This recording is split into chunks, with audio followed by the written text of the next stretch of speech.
73 à tous. Comme promis, la vidéo sur le nouveau firmware 1.7, enfin nouveau firmware depuis le mois d'août, mais j'attendais que... Il était urgent d'attendre. Ils ont fait 2 modifications pour le contrôle du cap. Donc là maintenant ça a l'air d'être bon et d'être stable.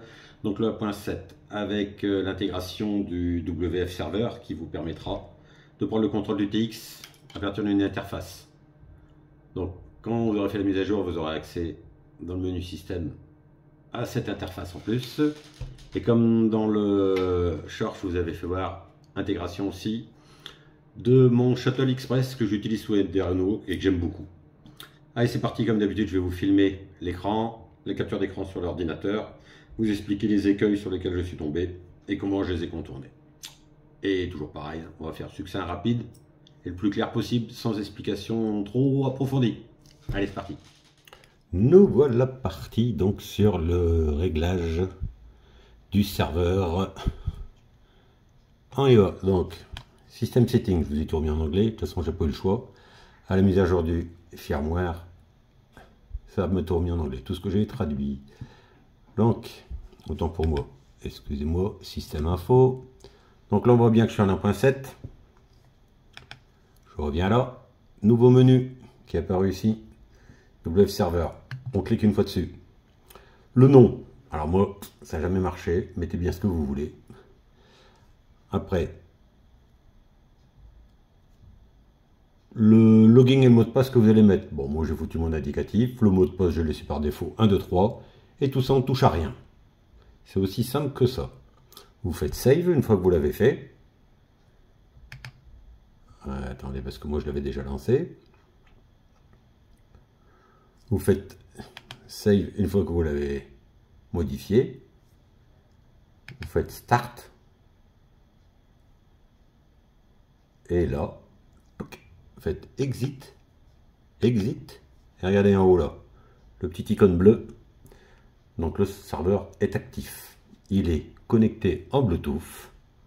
Dessus, petite précision. Pour que ça fonctionne bien, dans le WLAN, c'est-à-dire dans votre système Wi-Fi, souvenez-vous, regardez les précédentes vidéos. Voilà, là j'y suis. Donc l'adresse IP bloquée, on enlève le DHCP, l'adresse IP bloquée, vous mettez bien votre passerelle de votre box. Pour moi, par exemple, c'est une Freebox, donc c'est 1.254. Et le DNS, il faudra bien mettre le DNS de votre box.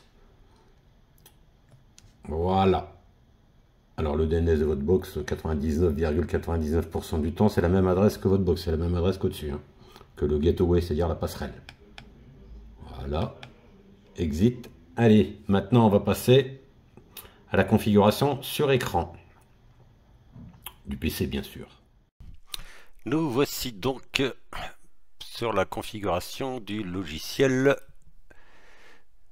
WF View.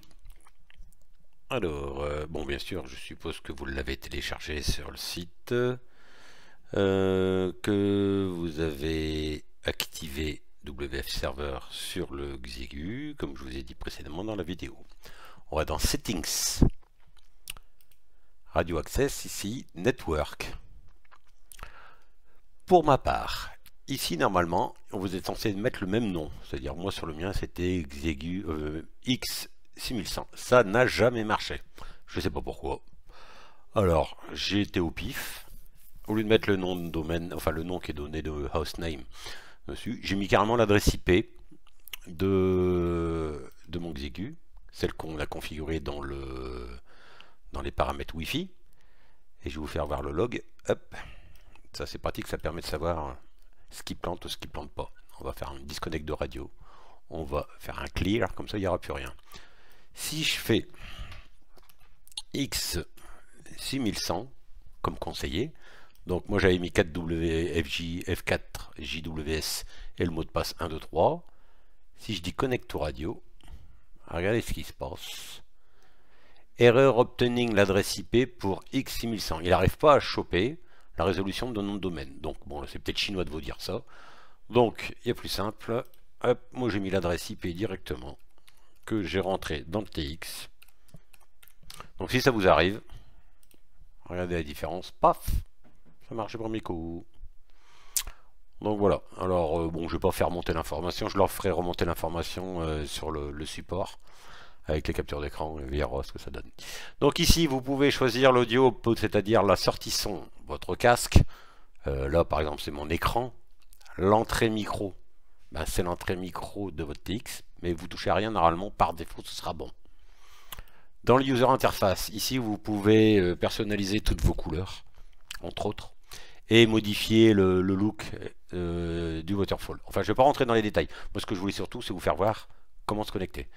Une fois que vous êtes connecté, voilà, vous êtes ici, vous pouvez faire tourner la molette avec la souris, avec le clavier, et je vous laisserai découvrir tout ça. Le plus dur, c'était surtout de se connecter dessus. Voilà, ça, c'est fait.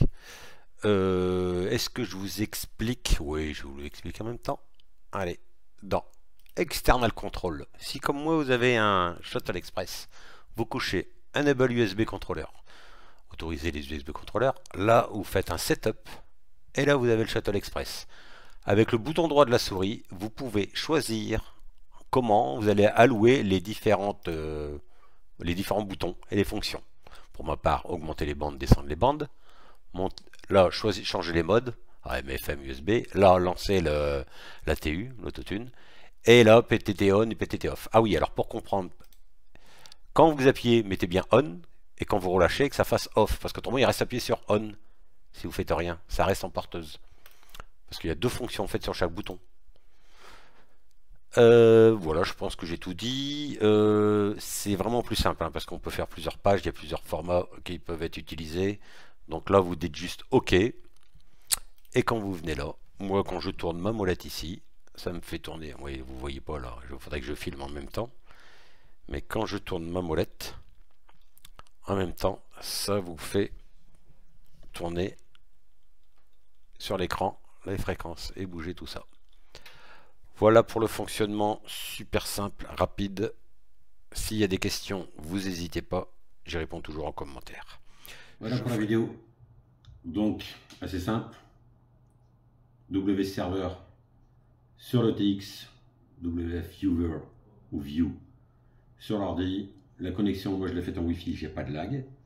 J'ai vu sur différents forums qu'il y avait du lag. Il y en avait certains qui passaient en RJ45 en câble.